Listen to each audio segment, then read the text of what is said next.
Okay, good evening, everyone. Welcome to Lethal Sales. We are so happy you are here. Tonight's topic is one that's near and dear to our heart. And the question is, should we be training people before we actually hire them? And the expert at this, of course, is Larry.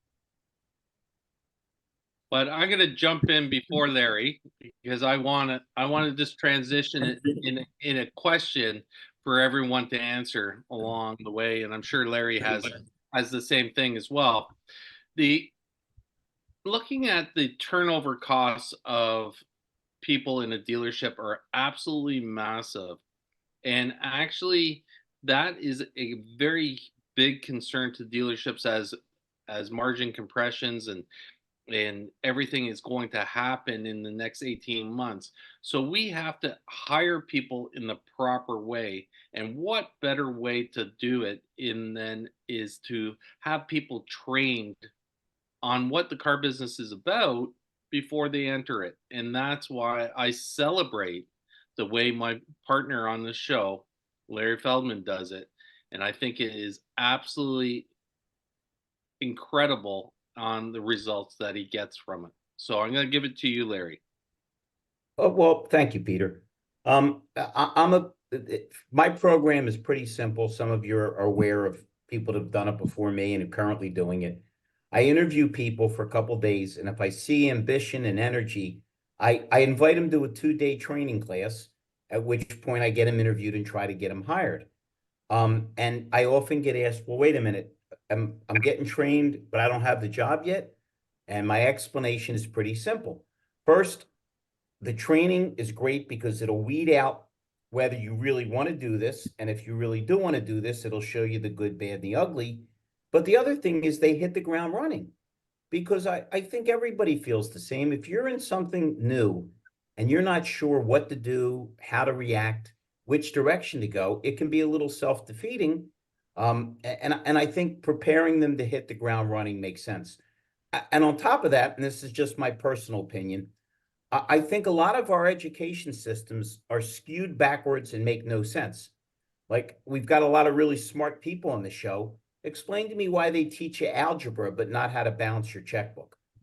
And between that and social media and smartphones, which have made us worse at communication, unable to spell, unable to add and subtract, and a lot of times not capable of thinking expansively. You know, we see something on Google, okay, Elvis just had, and Britney Spears are having a baby, crazy stuff. So I think anything that can prepare people for being successful, and anything that can show them the good, bad, and the ugly is a good idea. I swear by it.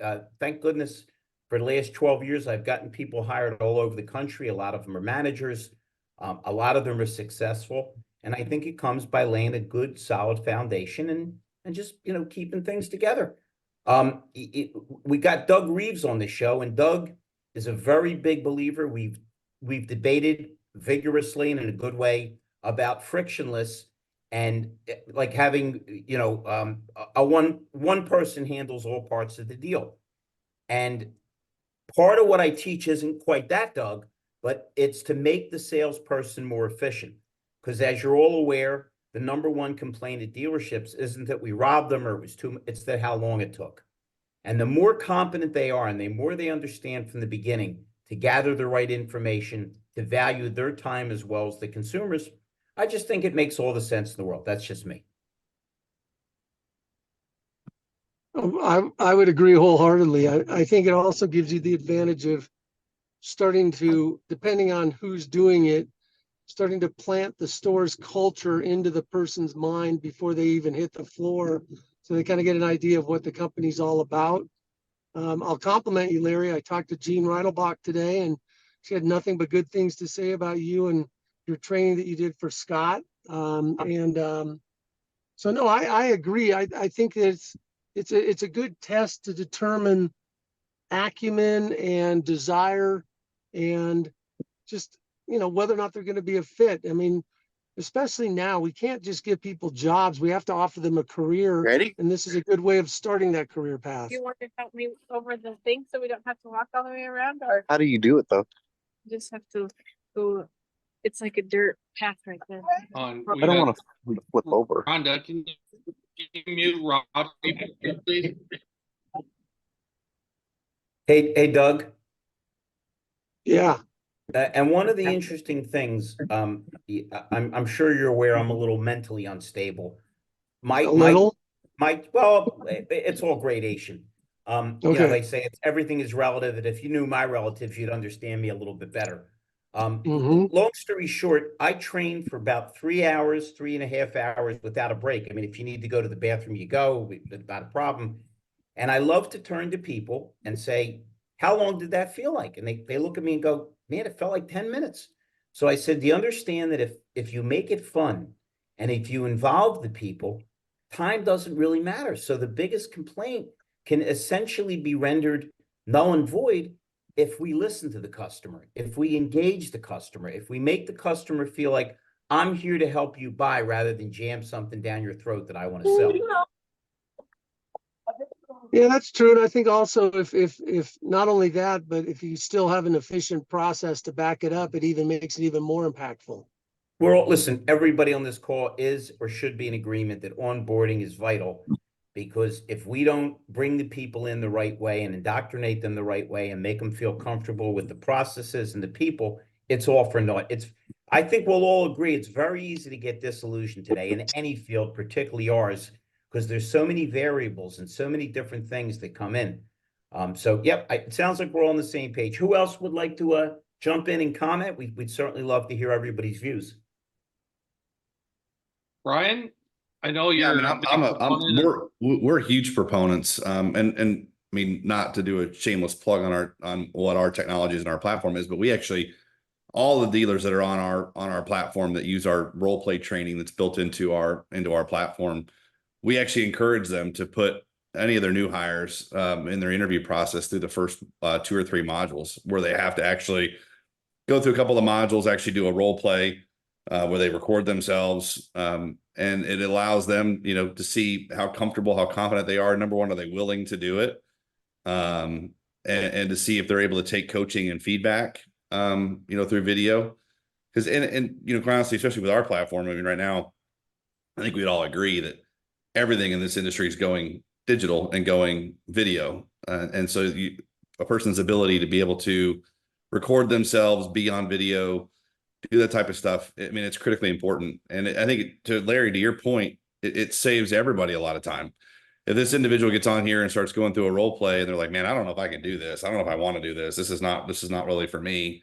I don't really like being on video or things like that. They weed themselves out, but it allows you the opportunity to say, are they serious? Are they willing to, go through this process? And so I think it for a little bit of investment, a little bit of time, I think you see how serious somebody is, how willing they are to be coached, and how willing they are to put themselves out there and learn something. And if they're not willing to do it during the interview process, how likely are they to be willing to be doing it in their first couple of weeks on the job? So, we're huge proponents of it. Brian, and it's also a matter of going eyeball to eyeball with them. We've got my man Michael Barich on this show, and I have a dealer who is a dear friend of mine who's struggling a little bit with fixed ops. And I sent Michael Barich. And let me tell you something. I don't care how good and handsome Michael Barich is or Durran Cage. Over the video is one thing, but when you can put your arm around somebody and they can feel your presence and you can feel theirs, I think it makes all the difference in the world. And as we continue to push towards digital and AI, I think the human element's going to be more important than ever. We got Jeff Scherer on this line. Who the hell's more technical than Jeff Scherer? But the most fun I've had with Jeff Scherer is when I was sitting across from him and his son, and we were talking and laughing and connecting. If he had sent me a video of him and his son, I'd say, all right, nice video, but it wasn't the same as sitting across the table from him. So, everybody knows my stance. The more we emphasize human beings who acknowledge AI and all the technical aspects and integrate them, but don't lose the humanity, the better we're going to be. Durran, what are your thoughts on this?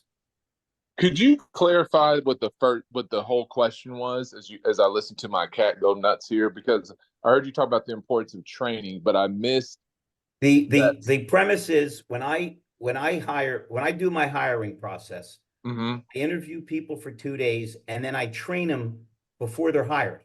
And I do it, A, to weed them out, to make sure who has what it takes, and B, to make them so competent that when they hit the ground running. Like right now, Yeah. Durran, they're all out mystery shopping, saying they're looking for a car for their sister that just had a baby.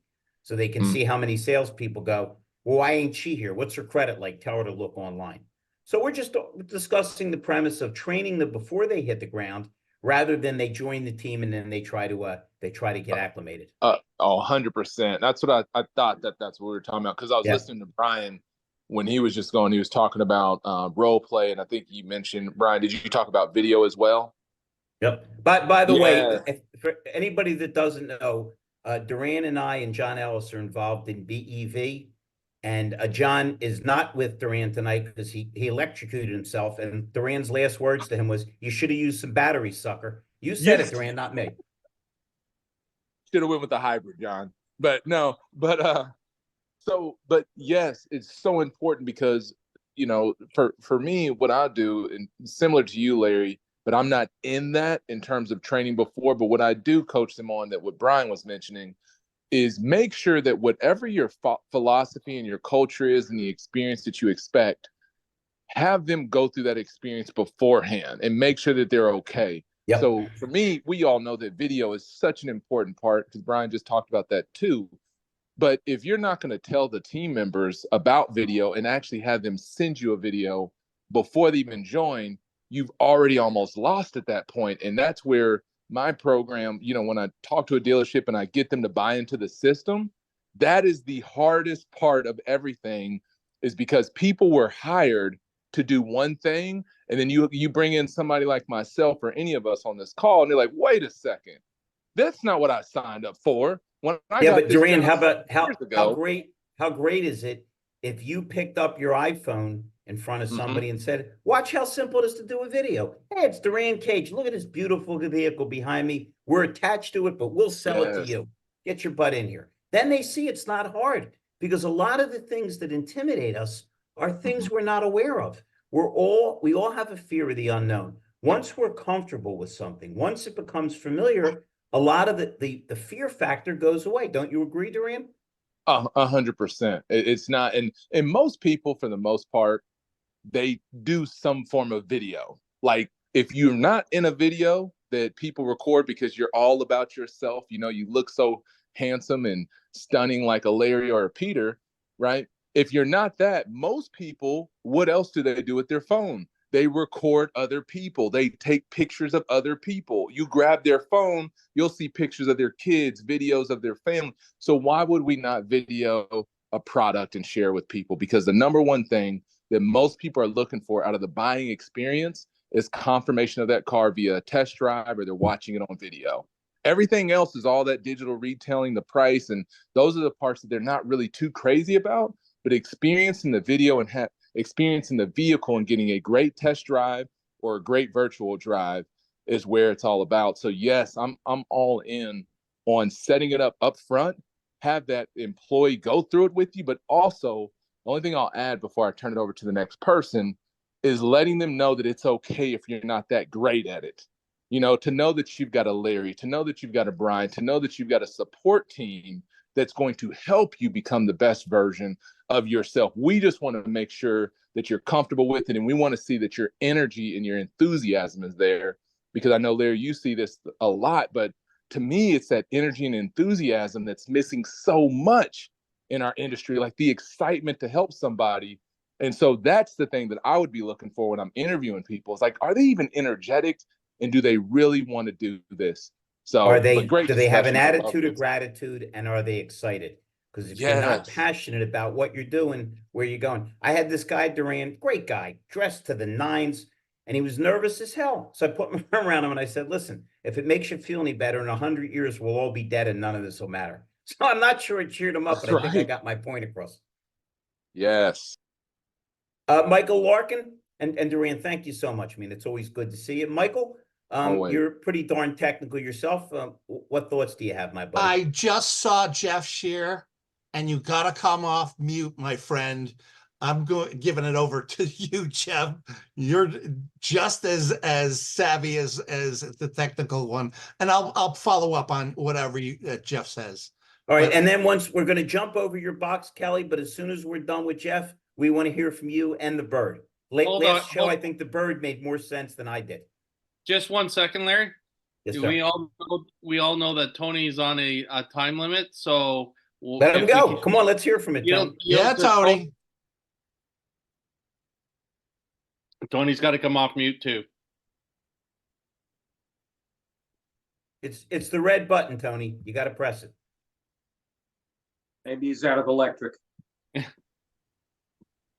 Tone, this is really frustrating for me. It's bad enough Bill Gates. No, calls it's me really the other night to sorry. shut his computer off. I tell him it's the on button. all the No, time. for me, it's hard on mobile to figure out how to get to the mute button on mobile. If you've ever used Zoom on mobile, it's hidden. So yeah, I apologize. What is your feelings on training before we hire people? Because I'm all in. What do you think?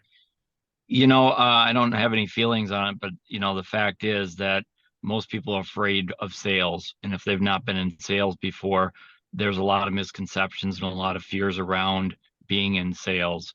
And, one of the things that I did when I ran a sales BDC for a large dealer group, and I had a call center, and, I would train these call center folks that had never sold cars, and they couldn't understand how they were going to be able to do the job that supposedly salespeople were qualified to do. That is, take a phone up, make an appointment, and get them into the store.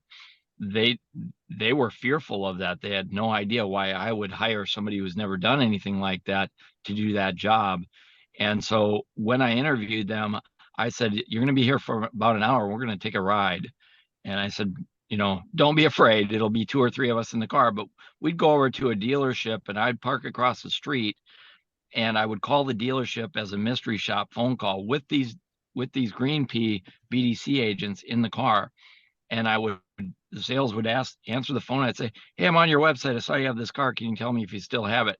And you know what? The salesperson would have to put the phone down, and you could literally see him run out the front door, across the lot to go look at the car, and then come back out of breath to tell me the car wasn't there. My point is, a lot of new people that are getting into the automotive business to sell have no idea how poorly it's being done already. And now all we have to do is teach them how to do it the right way and help them build that confidence. So, that's a training technique that I used to use, and it got buy-in much quicker. But yeah, I love the conversation. I'm going to have to jump, as you know, to go study the word, but thanks for asking. Stay healthy, my friend. Thank Mr. you, Scherer? Tony.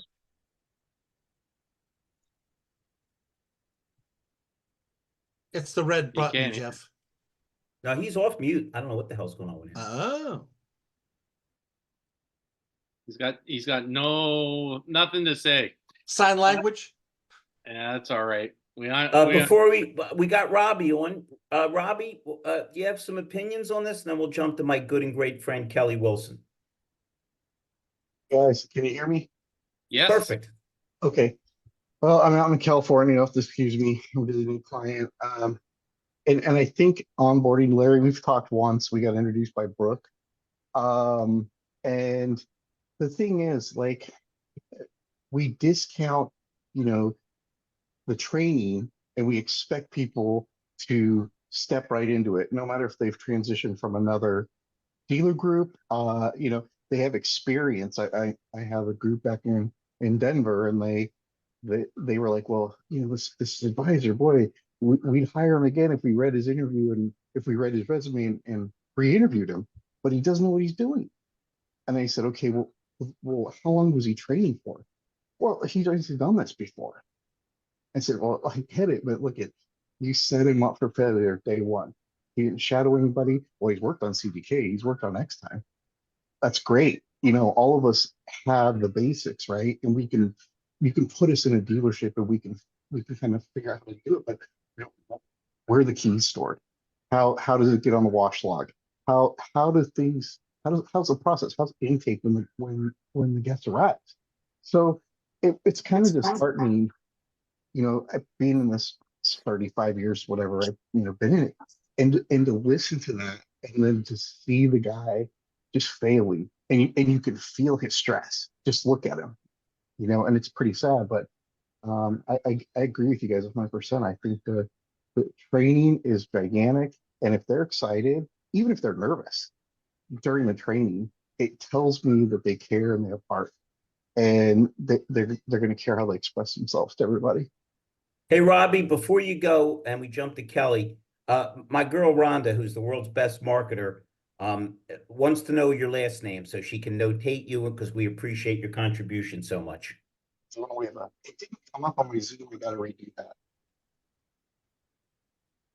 You know what? If you can, throw it in the box so she can make sure she spelled it right and did it right, because we have no idea how much we appreciate people that join in our little merry band here. So thank you so much for your thoughts and your ideas, and we appreciate it. Kelly? He said when the CEO on the phone. He's on the phone. All right, how about my buddy Darin George? He's waving. Okay. Everybody's a little shy tonight. Yeah, I just got on, and I had to come on tonight because of this topic, because Larry, I do the same thing as you do. And I just finished 2 dealer groups in the last 3 weeks. And I have added sales training to my recruitments. I used to do it 20 years ago, and then some of them actually were saying, well, it's too much money when you add sales training. I said, well, geez, these people need training before you guys get your hands on them. And wait a minute. You need to explain to these morons what it costs them if you don't add the sales training, because what they lose from the people that fall out because they're not prepared for it. And the initial, it's the old classic conundrum. One manager says to the other, well, what if we pay to train these guys and they leave? And the other guy says, what if we don't train them and they stay? Which is terrible. I've been saying the same thing. What would you rather have? What would you rather have? A well-trained new salesperson that's motivated, or would you rather have an untrained one that's not motivated and fails? 100% right. Great comments. Hey, Harry. Harry often accompanies me on my besides helping me with everything else, and is involved in my training. Harry, what are your thoughts? You've seen us do some pretty potent training with various groups all over the place. What are your thoughts, sir? Our training is totally different. It has nothing to do with the auto industry. It's all the people skills, being able to talk to somebody, how to open the front door. What do they do when that customer's on the lot and says, oh, I only have 5 minutes. My kid has a baseball game. And there's the kid with his shirt on and his hat on. We try to explain to them, forget about the car sale. Oh, is that the next Major League Baseball player? And to break that barrier down, what's the hardest thing in this industry is breaking that barrier down when you meet the client. And we get a good feel for the people when we're sitting there and talking and going at it with them. We don't talk a thing about cars. We're upfront about that.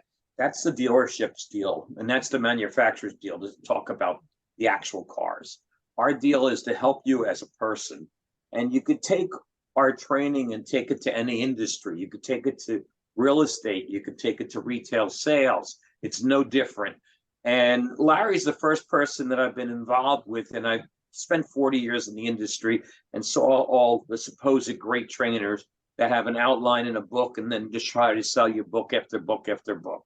And it's meaningless. And we're trying to deprogram them as people and reprogram them is what I call it, Larry. Yeah, well, I bet you everybody on this call would agree that it's more about listening than it is about talking. Right. Because the common response you get in a car dealership is akin to, hey, what time is it? It's yellow. Makes no sense. But most of the answers and most of the questions don't correlate to anything. It's what happened. It's the net effect of trying to sell somebody something that you want to sell rather than help them buy what they want to buy. But Mr. Larkin, you deferred earlier. Would you like to step back in now, since Mr. Scherer is stuck in non-musical vocal hell over there? He can't speak. He's stuck in the matrix. I see. Yeah. Jeff, I'm looking forward to hearing from you tonight. But as far as getting trained before, I mean, I look at it as efficient and effective. I mean, it's so efficient. I go back to our the mentality is, are you spending money on training or are you investing your money on training?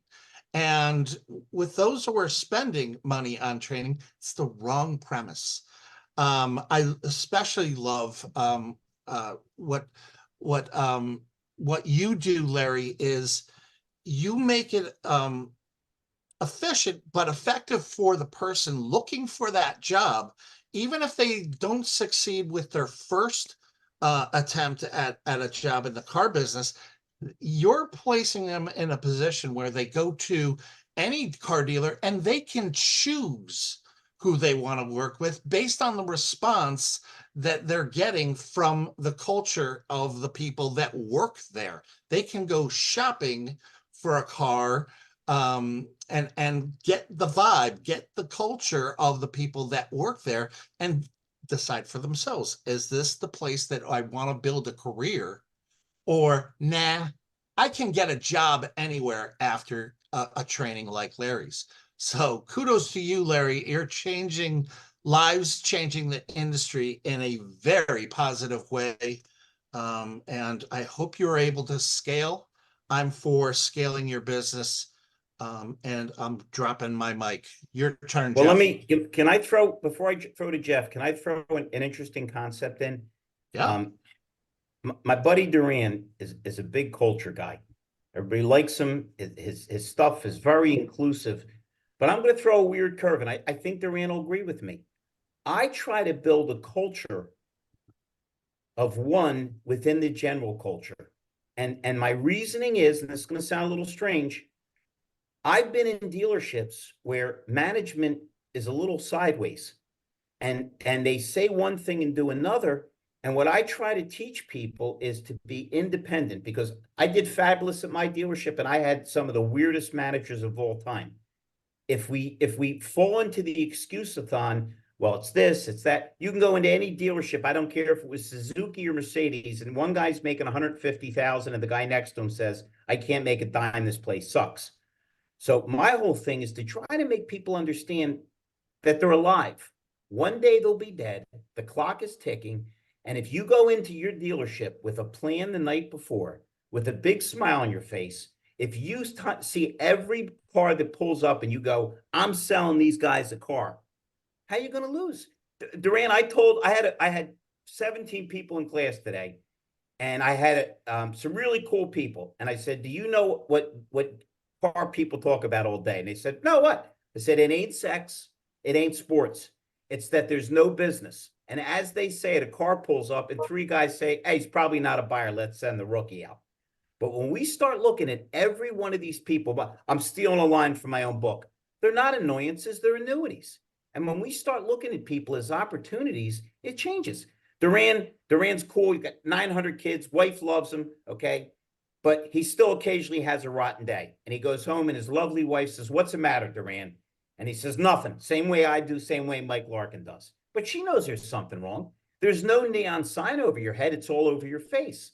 So we have to explain to people whatever miseries, problems you're having, that stops when a customer walks in. It's got to be lights, camera, action. Because if you just had a fight with your girlfriend, Mike, don't tell your wife about that. She gets jealous. And you look cranky, they think you're cranky at them. They don't know you had a fight with your wife. So it's just about my whole thing is just trying to get people to be more human and realize what potential each day can be and how much money each customer can bring you and how much damn fun you can have if you buddy up with your customers and your friends. That's all. Oh, Paul Brobson's here. Paul, how are you, sir? That was well said, Larry. Thank you. I get something right once in a while. Mr. Brobson, do you have any thoughts? We're talking about my philosophy of training before we actually get people hired, so we can weed out who maybe doesn't have what it takes and let them hit the ground running so they're successful when they do. What are your thoughts on this, Mr. Brobson? And by the way, Mr. Brobson has sat through one of my classes, so he understands the level of insanity I bring to the market. And I'm still here to talk about it. How about Yes, that? you are, sir. Well, so wait a minute. What did everybody else say? Because I don't want to sound stupid and go against the grain. I got here late. No fair. Everybody concluded so far that training ahead of time makes sense. Durran and some of the guys opined that if you bring somebody in to do one thing and then you throw something else at them, you're disorienting them and they may be thinking, this isn't what I signed up for. So far, we seem to be of the same mind that if we prepare them properly, train them before they hit the ground running, they'll actually hit the ground running. Yeah, I guess my take on this is, and I have a small sales team, so I don't, it's not something where I think that problem at current, but I can tell you that when, and I've said this story before, when I was managing insurance salespeople with super high turnover rate in that industry, probably rivals the automobile industry for that. They actually sent us away for a week to New York, put us up in apartments that they owned, sent us to the cellar of the MetLife building.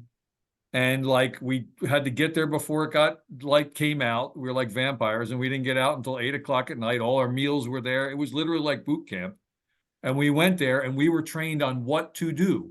And when we went back to our various offices, which were not all the same people, like I was there with 1 or 2 people from my office, but then there were probably 10 or 12 other offices in the area, all represented. We all went there and we were taught what you do when you go back to each of your respective places. While they may be different addresses and different cubicles, they're all should be the same daily. This is what you do every day when you wake up. This is the first thing you do, second thing you do, third thing you do. And so it removes and eliminates that confusion.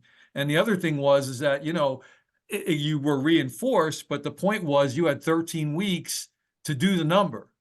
And so, but it was very clear that if you do these things, you'll have no problem doing the number. But if you don't do the number, it's either you can't do these things or won't do these things. And they don't wait more than a quarter to let you know that. Paul, do you agree? And does everybody on this call agree that one of the problems we have in life, not just in the car business, is people don't tell us what their expectations are. They don't make it clear. And then they're angry at us when we don't fulfill their expectations. How can you possibly accomplish something if they didn't tell you what it is you're trying to accomplish, or what the pitfalls are if you don't, and what the rewards are if you do? Right.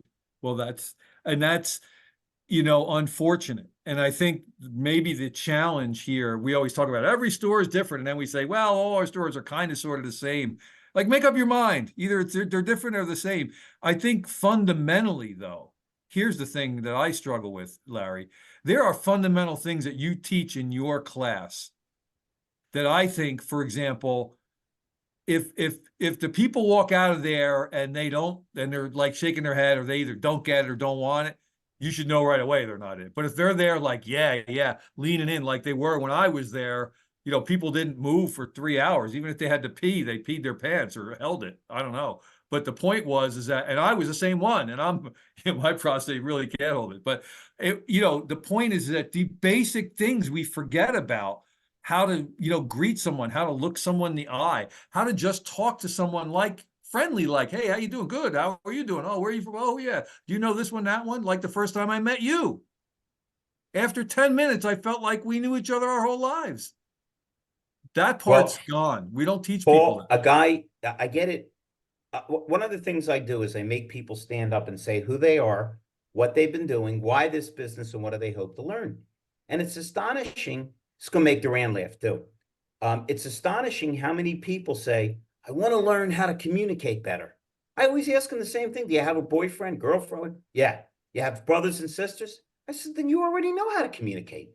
Don't we all? I think there's a scientific experiment we haven't been made aware of where they cloned everybody's uncle. Doesn't everybody have the same drunk uncle that wants to start a fight in front of the TV on Thanksgiving when the football game's on? But we understand that this is what we deal with. Who can hurt you or make you crazier more than people you love? There is nobody on earth that has a sister that doesn't think she's a pain in the neck and she doesn't think that he's a pain. Doesn't mean you don't love him. When we get close to people, familiarity can breed a little bit of contempt. But if you're not a sociopath, if you are happily married, if you do have kids, you understand that the way to get along is when you're really mad at somebody, Instead of saying every horrible thing you're thinking, you say, I'm mad at him now. Tomorrow morning, I won't be mad at him. So it's really just a matter of dialing it back. The reason that I think what I do and what everybody on this show does, and I'm talking about Barich and the back end and Doug with all his stuff, is we understand that we're just trying to get people back to the most basic constant elements of communication. Do you guys realize, and you're all really smart, smarter than me, most of you, what the iPhone and what social media has done to us? It's destroyed us. People can't spell. They can't think in any kind of expansive manner. Forget about doing subtraction. They got a calculator on their phone. How ridiculous is it? I'm going to sound like an old white guy here. How ridiculous is it to see 4 young people sitting in a restaurant and all 4 of them are on their iPhone? Why the hell go out together? Can you guys hear me now? We can, Sure but can. now we're not interested. Okay. I'm sorry. Go ahead, Jeff. I don't know what's going on with my laptop, but I'm on video. Do you want me to laptop. come over later and rewire it? Because, That would you be know, good. So Larry, first have a joke that I heard this week, Larry, that you're going to want to steal. So my girlfriend told me that I'm not paying enough attention to her. And she's starting to sound like my wife. Not funny. Jeff Scherer guess we're is one of supposed the to laugh. most technically gifted people I've met. I think you should let me handle the jokes, Jeff. It's just a thought. I'm Okay. trying to give that one to you, but I'll park it. So I want to key off something that Durran said. You know, taking on a job is a pretty big commitment, just like buying a car. So what if, Mr. Employee, we're going to give you a 2-day test drive at our store. See if it's a good fit for us, see if it's a good fit for you. What a great selling tool. Yep. Right? Assuming the guy's got the time to do it, but you know, nobody down the street or wherever else he applied is going to offer him that.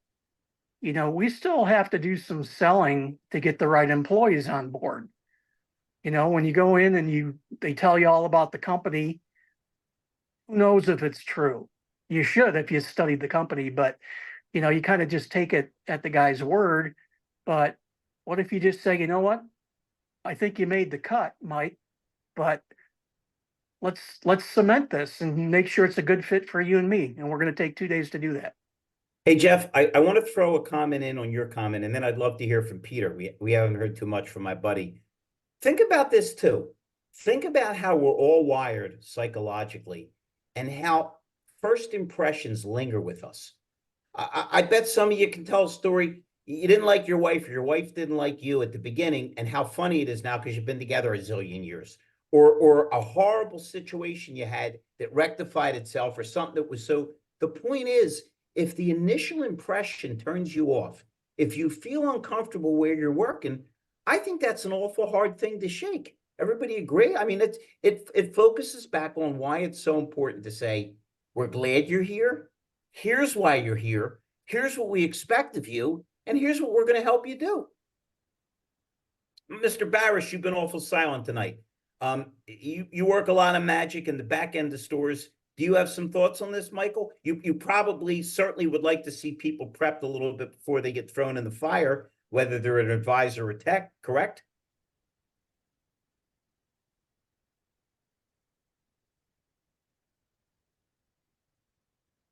Maybe Michael can't jump in right now. So I'm Hey, gonna Larry, jump in. can I ask a question Yeah, you can ask too. to the We're having a room? sale today. So if we all agree that training before hiring makes sense, tell me who should be doing the training if it's not you. Let's say a dealership says, hey, we're going to adopt this philosophy internally. If you have the blind leading the blind, that kind of perpetuates what's going on. So give me the DNA of the person that should be doing this. Okay, you ready?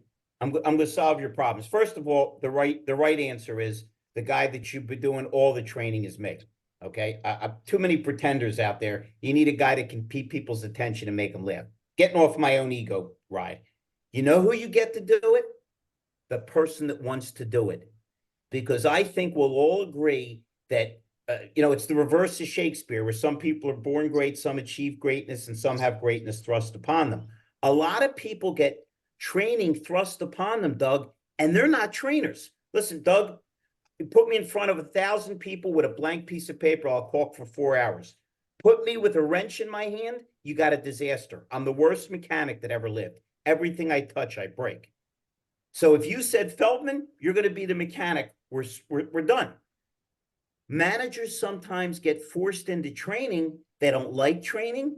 They don't understand training. They don't have the, and wait, they don't believe in it. Hasn't everybody seen this? The owner spends a ton of dough to send you somewhere to train. And then when you come back, the desk manager says, yeah, we're not doing that nonsense.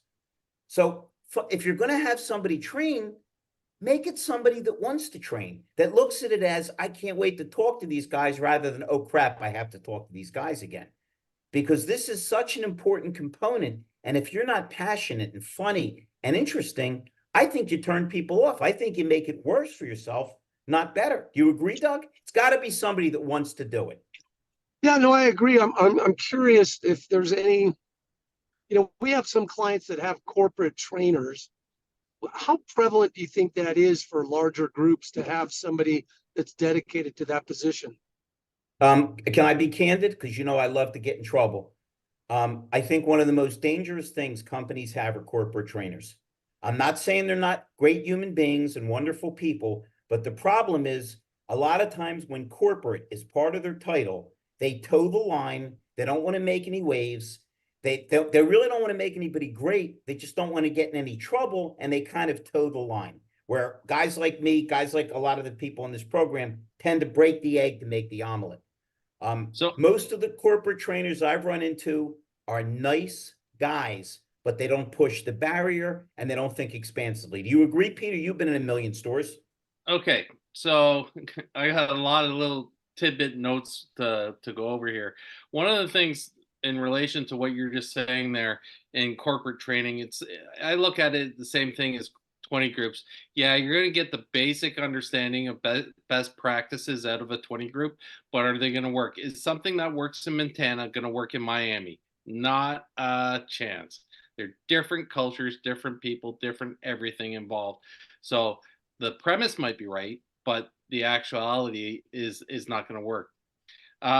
Looking at training, training is an investment, and time plus effort equals your reward. And every single system needs to have coaching as a backup to the training to accentuate the reward. Training gives you a 23% lift. Add coaching to it, and it elevates it to an 88% lift on performance. So we have to take that investment. Now, love the idea of the test drive for corporate culture. It really resonates, as we have a situation where we have 70% turnover in variable. That's a massive number. When the average dealership has 10 salespeople on staff, that means 7 of them won't make it through a year. That's insane numbers. So in looking at that, we have to drive a better way of bringing our people in. Now, we all talk about people, process, and technology and how they all interact with each other. Well, every single one of them needs training. People need training. Processes need to be trained, and technology requires training to operate it. So the training people before they get involved gives them the opportunity to understand what is going on in this business. And finally, I'm going to look at it for longevity. Carl Sewell said, the average individual that purchases a car is worth 30 car sales in your career. So if you want to be in this business, you better understand it, better understand people first before you understand the business first, because you'll never ever get to those 30 cars. And that's where the real money is made in this business. Hey, Kelly, you were tied up earlier. We always love to hear from you. Do you have some thoughts and comments? Hello. Sorry, when your CEO calls, you answer. So talking about having people trained, of course, a technician goes to school and pays to get the education before he ever even gets a job. for the most part. And, you know, some states require that salespeople have a license to sell cars, and insurance agents have to have a license. So when you're talking about bringing someone into a position that, for most people at least, they're going to be making more money in that position, why shouldn't we also require some type of previous experience? And I'm a big fan of hiring green peas and training them to do the work the way that you want them to do. But I've also hired people who have done the job before, and I've hired green peas, and when they get into day 3 and they don't show up because they decided that the job isn't for them, there has to be a better solution. And I think some form of training before official hiring is definitely something that is helpful. I see it a lot in other industries where you get brought on under like a 1099 as a contract employee for 2 weeks of training before you get offered the actual job. So I don't understand why automotive would be any different in something that is so customer driven and so specific that we're not asking people to invest of themselves when a dealership invests so much money in bringing them on to do something like that. So Kelly, just on that one subject there, and I agree 100% with that. And this is something I shared with my good friend Brian up top here, is a proper onboarding system. And I don't think that really we do a job well in this industry, because we ask way too much of the people we're bringing on to perform, and it's just unreasonable to understand that someone's going to be able to differentiate the differences in benefit to an individual customer between leasing, financing, a cash purchase, or doing any other number of ways of financing a car that is going to make a difference in their life to give them the greatest opportunity to earn a living to pay for that car. So we have to be more cognizant on how we bring people on. The second part of that is bringing people on so that they're empathetic to the people that they work with, so that there is no conflicts within the dealership, so you can build that culture out, that you're going to have the strongest base for growth by retaining your staff. So these are things that I look forward to in onboarding, is extending that onboarding process to, as Brian says, it's a 3-year process, or greater. And I agree 100% with them, because that's truly when you're going to get the maximum capability out of your employee. It's not going to be in 3 months. You can't just terminate someone after 3 months because they're not hitting the numbers that you're asking them to. That's where we get this massive churn, and it's wrong. And that's why I agree so much with the preemptive training of Larry, because it sets them up to understand what the business is. And if they can get past that, then they can get to the next stage, which is the onboarding stage, which should last a minimum of 6 months and go for as long as 2 years. That's what NADA recommends for the back shop. Why can't we have that in variable? Sorry, that's just my rant. So, well, definitely understand. And I think either side of the business, Hey, that Peter, it's the 1099 Yeah. is, you know, Peter, in the just to 2 play week devil's advocate, training. while I go ahead, Larry. You dropped, Larry. Yeah, I think he was having some lag and then he just dropped. He must have lost his connection. Kelly, I that's a sit great in a idea hotel about the room two. in Florida. Kelly, that was a good idea about the 2 weeks coming on board as a 1099, but in reality, that does not work. Somebody is usually sitting in our class, has a job right now, and if they get hired, they give 2 weeks on that job as being fair to that employer. So I think that's a little difficult on the wish list. Well, Yeah. Harry, I understand that, but here's the thing. I think we're looking at recruiting people from the wrong businesses for the first thing.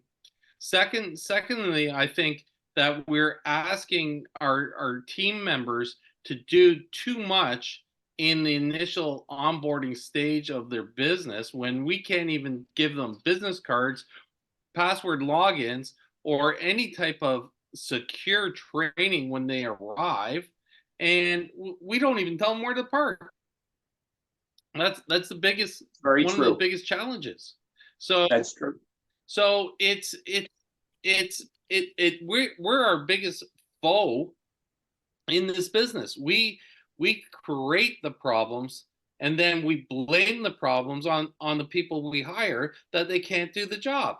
And that's unfair to the people we hire. We're on it, and I can give you the actual scientific fact that if we brought people on and we paid them a salary and we lowered that salary on a monthly basis as they came on board stronger and stronger without any stress relief, that they would be our top salespeople by the end of a period of a year.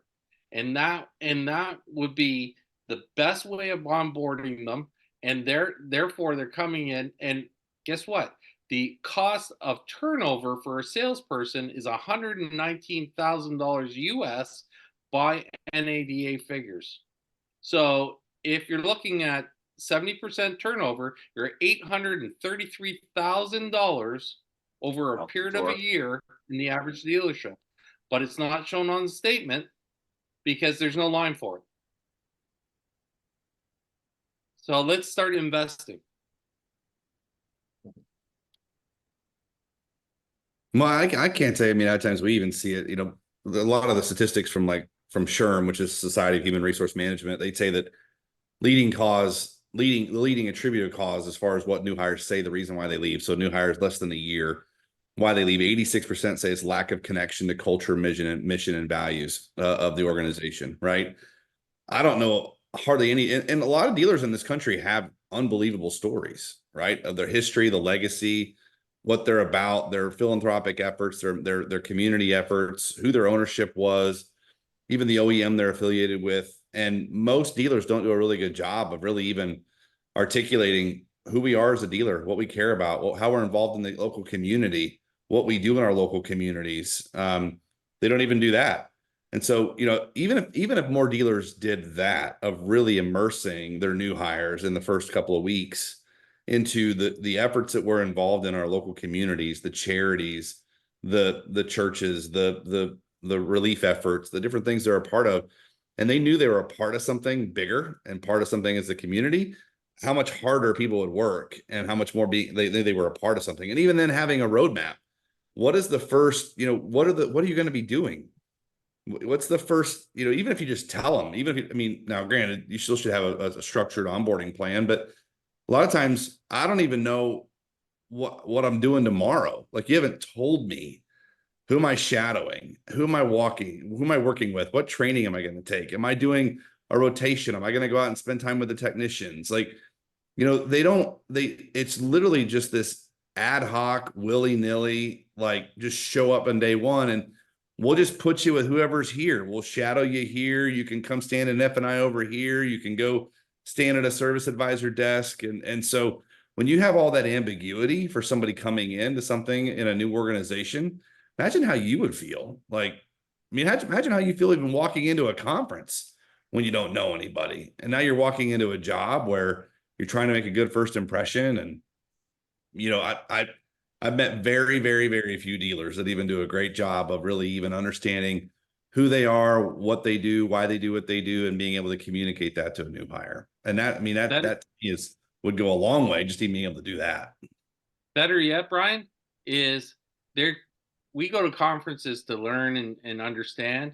These people are coming to a job to earn a living to support their families, and they're terrified because it's not just about making that first impression, it's making that first mistake and what's going to happen afterwards.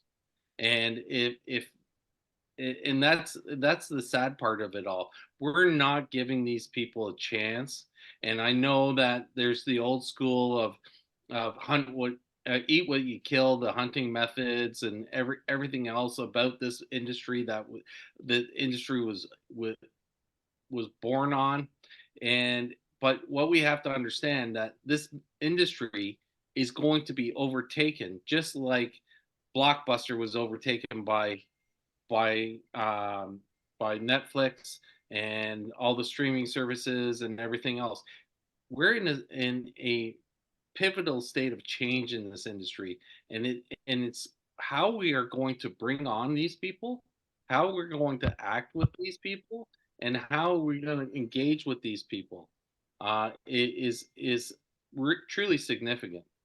So I applaud companies like yours, and I definitely truly support Larry, because I think that's the first step to it all, is to give someone a taste of it and then see if they really want to be involved, because you don't want to invest that time into someone and see them walk away in 2 weeks or 3 weeks time and then have to re-engage and retrain. Now it's all great for Larry, because Larry, that's a great source of income for him, but we really want to move it to the next level where we're coaching the people that we brought in and really develop those people and bring them up through the rankings and make everyone successful.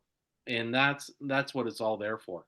Well, know, in an experience-based business, if if ultimately making customers and clients feel welcome and feel taken care of, if we don't even do that on the first day of a new hire's journey with us as a company, how do we ever expect them to do that to customers that are walking in the door to buy a car? We can't. It's impossible. Larry, you do the vetting for your clients, but for dealerships that don't use a Larry, how many interviews do they have before they bring somebody on? I would, and I don't know the number, I would throw it out there, but I'll bet it's not much more than one.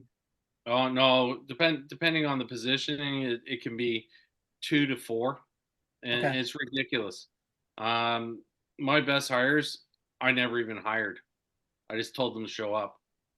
I can tell you it's a crapshoot right now, because so many dealerships are looking for that next shiny object, meaning that next superstar that's going to take them out of the turmoil that they're in with a 185-day supply of F-150s in the back lot. They're looking for saviors right now, and that's why you see. And one of the things that was said is that LinkedIn looks like the NC2A trade portal has opened up for general managers, sales managers, and everyone else involved in middle management and car business.